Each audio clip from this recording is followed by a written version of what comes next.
Assalamualaikum warahmatullahi wabarakatuh. Salam sejahtera untuk kita semua. Yang saya hormati dosen pembimbing Bapak Prof. Dr. Anton Agus Setiawan SCMSI, yang saya hormati para dosen penguji, yang saya cintai, para staf akademik, Bapak Ibu, serta teman-teman semua yang sedang memperhatikan. Perkenalkan, nama saya Rida Juliansyah, mahasiswa MMUGM Kampus Yogyakarta, konsentrasi marketing, akan mempresentasikan sesi saya yang berjudul Pengaruh Logistik Service Quality terhadap loyalitas konsumen pada jasa pengiriman pos Indonesia. Studi pada para pelaku bisnis daring. Presentasi ini akan dibagi ke dalam beberapa outline. Outline pertama, pendahuluan. Latar belakang penelitian. Salah satu sektor usaha atau industri yang model bisnisnya ikut berubah berkat hadirnya internet adalah sektor perdagangan retail. Sektor perdagangan retail memanfaatkan internet dalam kegiatan bisnis yang menyebabkan perubahan model bisnis dan transaksi dalam berbisnis. Kegiatan transaksi yang dilakukan menggunakan internet terjadi di pasar online disebut dengan e-commerce. E-commerce diproyeksikan akan terus meningkat dari tahun ke tahun yang akan datang, seperti yang saya tampilkan pada slide. Peningkatan jumlah transaksi e-commerce memberikan peluang baru bagi para pelaku usaha yang sebelumnya usaha di pasar tradisional ikut menjajalkan barangnya di internet, dan ada juga para pelaku usaha baru yang masuk ke pasar langsung menjajalkan barangnya menggunakan internet. Pelaku usaha dalam e-commerce terbagi menjadi dua jenis usaha, yaitu pure e-commerce dan partial e-commerce. Dalam partial e-commerce terdapat peran jasa pengiriman barang atau kurir, karena pihak ketiga ini akan menjadi jembatan dalam proses pengiriman barang dari penjual ke pembeli. Dengan peningkatan transaksi konsumen di e-commerce dan peningkatan jumlah pelaku usaha daring, maka memicu peningkatan penggunaan jasa kurir pengiriman barang, seperti yang saya tampilkan pada slide. Asosiasi Logistik Indonesia atau ALI mengatakan bahwa terjadi peningkatan pertumbuhan sebesar 40% dalam arus pengiriman barang selama pandemi COVID-19. Ini juga terdukung karena pemerintah membatasi ruang gerak masyarakat, sehingga masyarakat lebih aktif bertransaksi lewat online. Salah satu perusahaan penyedia jasa pengiriman atau kurir adalah Pos Indonesia. Namun sayangnya, perusahaan Pos Indonesia memiliki market share yang sangat kecil dibandingkan dengan para pesaingnya. Pos Indonesia belum mampu menyaingi jasa pengiriman di era e-commerce. Menurut hasil wawancara dengan para pelaku usaha daring, dikesimpulan bahwa mereka enggan untuk menggunakan layanan pengiriman milik Pos Indonesia karena dikatakan kualitas pengiriman Pos Indonesia dinilai kurang baik. Jasa layanan pengiriman termasuk jenis layanan yang mudah untuk ditiru. Maka dari itu tidak bisa hanya fokus pada layanan saja, namun juga harus fokus pada membangun hubungan jangka panjang. Kepuasan dan kepercayaan menjadi salah satu value yang penting dalam bisnis. Dalam hal ini yaitu supply chain relationship, karena dapat menciptakan batas kompetitif di pasar antara satu perusahaan dengan pesaingnya. Pelaku usaha yang menyediakan value terbaik dan akan mampu menciptakan ikatan komitmen dengan pelanggan, yang membuat pelanggan sulit untuk berpindah ke kompetitor. Sangat penting bagi penyedia jasa pengiriman memeriksa berbagai faktor apa saja yang dapat meningkatkan logistik service quality dan menekankan bahwa loyalitas konsumen menjadi salah satu tolak ukur terhadap ukuran kualitas layanan yang baik. Berdasarkan latar belakang yang tadi saya paparkan, didapati rumusan masalah sebagai berikut. Rendahnya penggunaan layanan pengiriman barang milik Pos Indonesia di tengah adanya pertumbuhan bisnis usaha daring. Pos Indonesia mempunyai kualitas logistik service quality yang kurang baik, sehingga tidak menciptakan loyalitas bagi para pelaku bisnis daring untuk menggunakan jasa pengiriman, dalam hal ini konteksnya B2B. Berikut merupakan tujuan penelitian, pertanyaan penelitian, dan lingkup penelitian. Manfaat penelitian kurang lebih dibagi menjadi dua, ada manfaat praktis dan manfaat teoritis. Kita masuk ke outline berikutnya, yaitu landasan teori dan tinjauan pustaka. Selanjutnya saya akan memaparkan landasan teori dari berbagai variabel yang digunakan dalam penelitian ini. Kita masuk ke variabel pertama, yaitu logistic service quality.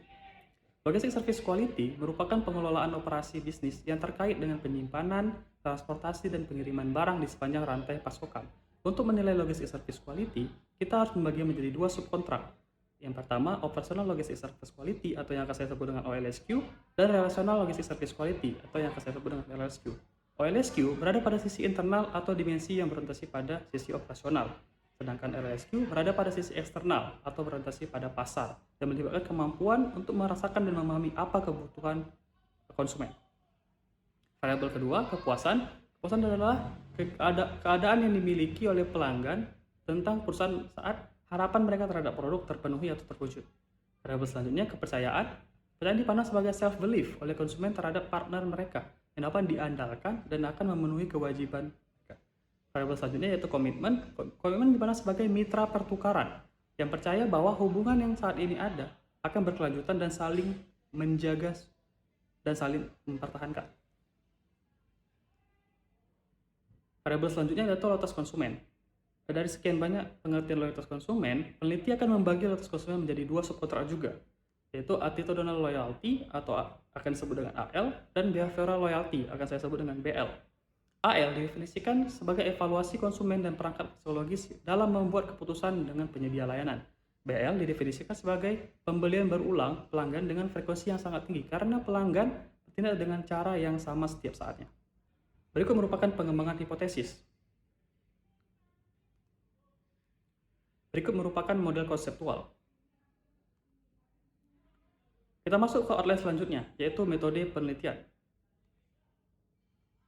Desain penelitian. Penelitian ini merupakan bentuk dari penelitian kuantitatif. Metode pengumpulannya diperoleh melalui survei secara daring menggunakan media Google Form, populasi dan sampel. Populasi yang ada pada penelitian ini merupakan para pelaku bisnis daring yang aktif menjual produk melalui media online seperti aplikasi e-commerce, Instagram, Facebook, dan TikTok. Kriteria sampel ditentukan agar responden yang dapat menjadi sampel dalam dua kriteria. Yang pertama, aktif sebagai pelaku bisnis daring. Yang kedua, pernah menggunakan layanan pengiriman barang milik Pos Indonesia. Ukuran sampel dari responden yang masuk di dalam Google Form, hanya 140 responden yang berhasil memenuhi kriteria.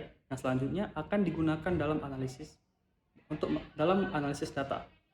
Metode analisis data, alat analisis digunakan yaitu Partial Least Square atau PLS dengan menggunakan software Smart PLS 3. Berikut merupakan definisi operasional. Kita masuk pada outline selanjutnya, yaitu hasil penelitian dan pembahasan. Berikut saya tampilkan profil responden. Yang saya highlight berwarna kuning merupakan karakteristik mayoritas dari setiap kategori. Sebelum kita melakukan uji hipotesis, terlebih dahulu perlu melakukan validasi pengukuran outer model sebagai syarat untuk pengujian hipotesis. Pengukuran outer model dilakukan dengan melihat yang pertama outer loading. Seperti yang saya tampilkan, seluruh kategori dikategorikan baik karena nilai outer loadingnya lebih besar daripada 0,7. Sebagai uji content validity dilakukan dengan melihat nilai FIF. Ya, seperti yang saya tampilkan, seluruhnya nilainya memiliki nilai di bawah 5, maka dinyatakan bebas multikolinearitas. Sebagai uji convergent validity dilakukan dengan melihat nilai AV, converse reliability, dan crossbar alpha. Dari ketiga yang saya tampilkan di slide, terlihat bahwa seluruhnya bisa dikategorikan lulus berdasarkan deskripsi yang saya jelaskan di slide. Sebagai uji discriminant validity dilakukan dengan melihat nilai cross-loading. Indikator-indikator yang digunakan pada penelitian ini telah memenuhi discriminant validity karena telah memenuhi nilai Fornell-Laker.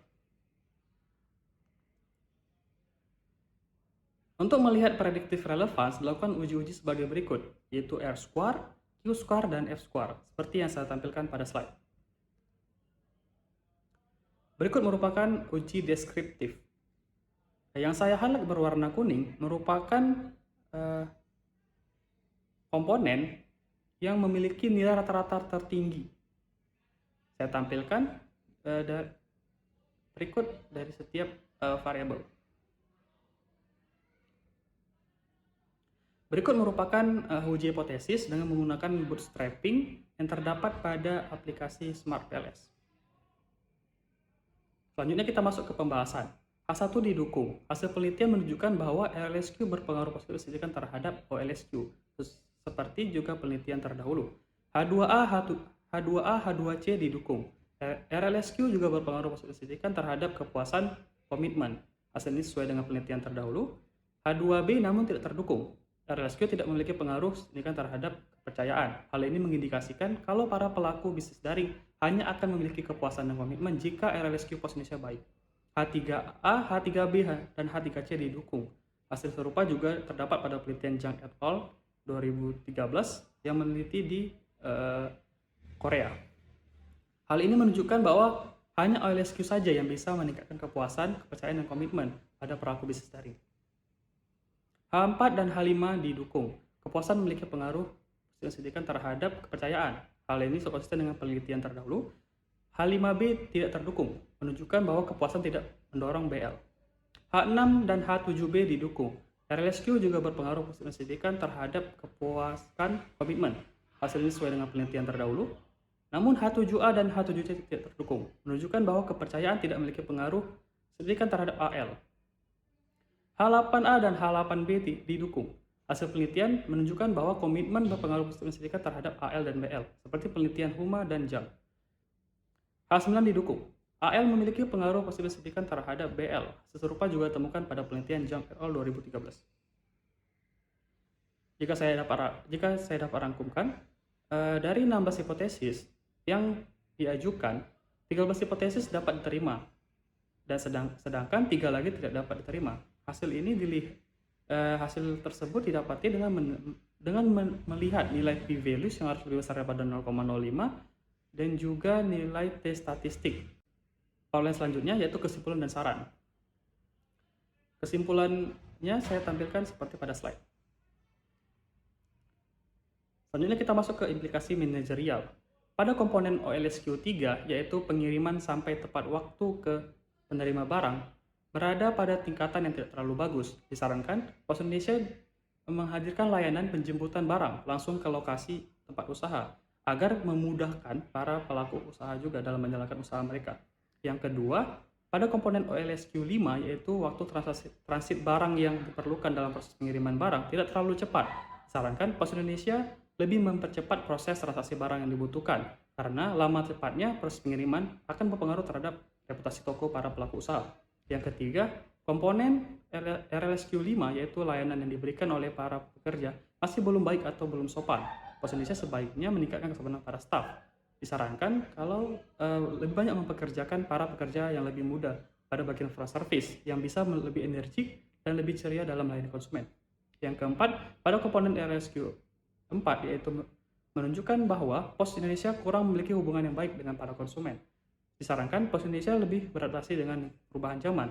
Pos Indonesia harus lebih aktif di media sosial, di mana pada tempat perilaku bisnis daring berada.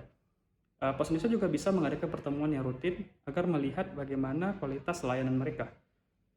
Yang kelima, komponen OLSQ1 yaitu harga yang ditawarkan oleh Pos Indonesia tidak terlalu bersaing dengan para kompetitornya. Pos Indonesia disarankan untuk bekerjasama dengan berbagai e-commerce agar bisa ikut dalam program Cash Ongkir.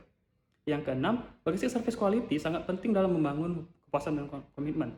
Walaupun OLSQ tidak mempengaruhi kepercayaan OLSQ dapat mempengaruhi kepercayaan. Sebaiknya Pos Indonesia fokus pada operasional atau LSQ karena sangat penting bagi para pelaku bisnis daring untuk mendapatkan kualitas pengiriman yang terbaik. Selanjutnya merupakan saran yang dapat diberikan bagi peneliti selanjutnya. Bagi peneliti yang ingin meneliti lebih lanjut mengenai logistik service quality milik Pos Indonesia atau perusahaan lain di institusi yang sama dapat melihat kembali pengaruh antara RLSQ terhadap kepercayaan. Yang kedua, peneliti selanjutnya disarankan untuk mencari tahu mengapa kepuasan para pelaku bisnis atau pelanggan pada umumnya terhadap logistik service quality tidak memberikan jaminan terciptanya attitudinal loyalty. Yang ketiga, peneliti selanjutnya disarankan untuk mengukur karakteristik konsumen terhadap jasa pengiriman barang yang mereka pilih. Disarankan juga untuk memodifikasi berbagai faktor pendorong loyalitas. Demikianlah presentasi yang dapat saya paparkan. Jika ada salah kata, saya mohon maaf. Saya pamit. Assalamualaikum warahmatullahi wabarakatuh.